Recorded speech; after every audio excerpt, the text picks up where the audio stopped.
President Biden prepares for his first TV interview following last week's debate.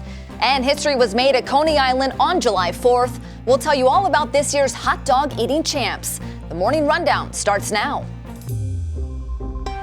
From the Straight Arrow News Studio, bringing the stories that matter to you from across the United States and around the world. This is the Morning Rundown.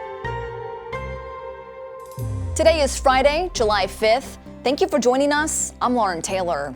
Amid pressure from members of his own party to step aside, President Biden will sit down today for his first TV interview since last week's debate. Biden will speak to ABC News anchor George Stephanopoulos in an interview that will air as a primetime special on the network later tonight. The interview is part of the White House's plans to reassure the Democratic Party that Biden should remain in the race, despite a poor debate performance against the Republicans' presumptive nominee, former President Donald Trump. The plans included a meeting with Democratic governors on Wednesday, where, according to multiple reports, the president told the governors that he needs more sleep and will stop scheduling events after 8 p.m. Biden said he's in good health and had a medical checkup following the debate, reportedly adding that he's fine, but, quote, "I don't know about my brain, though." A Biden campaign spokeswoman said Biden was clearly joking, adding the president said, all kidding aside, after making that comment.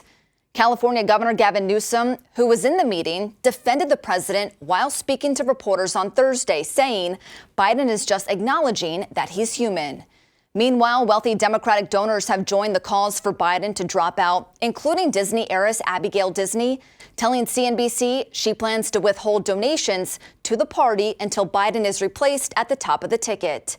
While reports say Biden has told key allies that the next several days are crucial to save his campaign, the White House is denying those reports. Biden, however, is making his intentions to remain in the race clear. During a White House barbecue for military families on July 4th, when someone in the crowd shouted, quote, "Keep up the fight," here's how the president responded. You got me, man. I'm not going anywhere. All right. Along with his interview, Biden is headed to Wisconsin today and Pennsylvania on Saturday, where he will hold campaign events. After 14 years, there will be a new majority in power in the United Kingdom's parliament. The Labour Party won in a landslide in the UK's July 4th election. Labour leader Keir Starmer is set to become the country's next prime minister.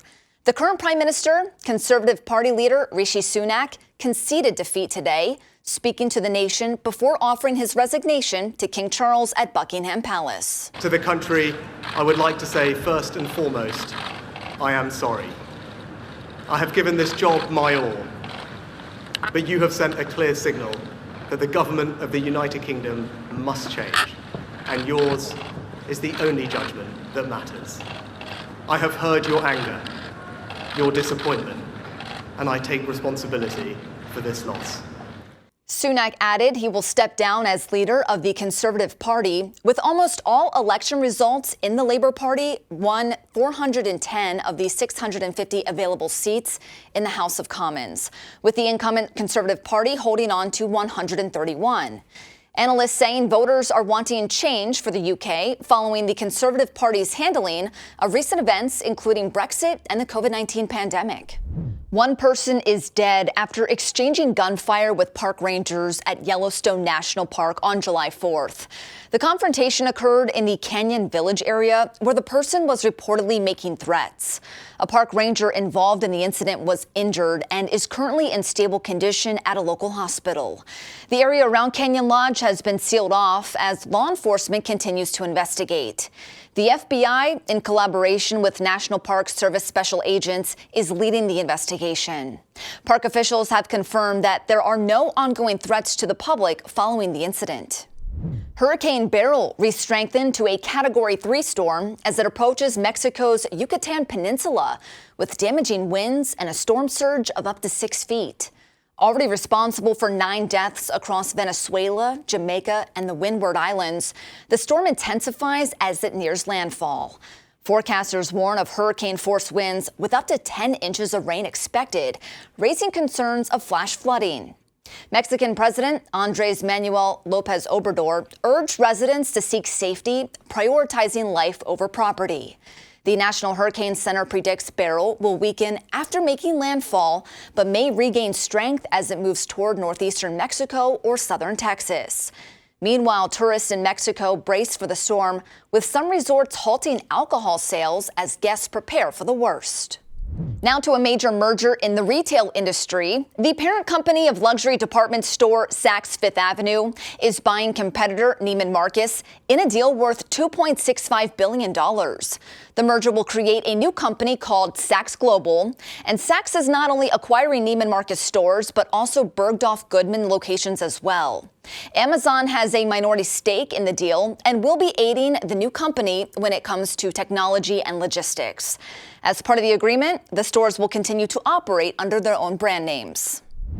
Finally this morning, with reigning champion Joey Chestnut out of the competition this year, there's a new top dog in town at Nathan's annual hot dog eating contest. 39-year-old Chicago native Patrick Bertoletti consumed 58 hot dogs in 10 minutes to be crowned the men's champ on July 4th.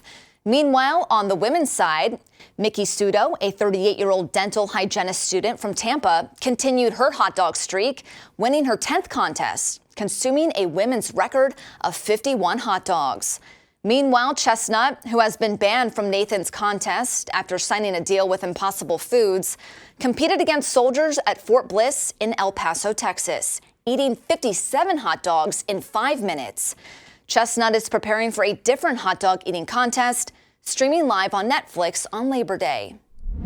These are your top stories for this Friday. We'll see you back here on Monday. Until then, I'm Lauren Taylor. Have a great weekend.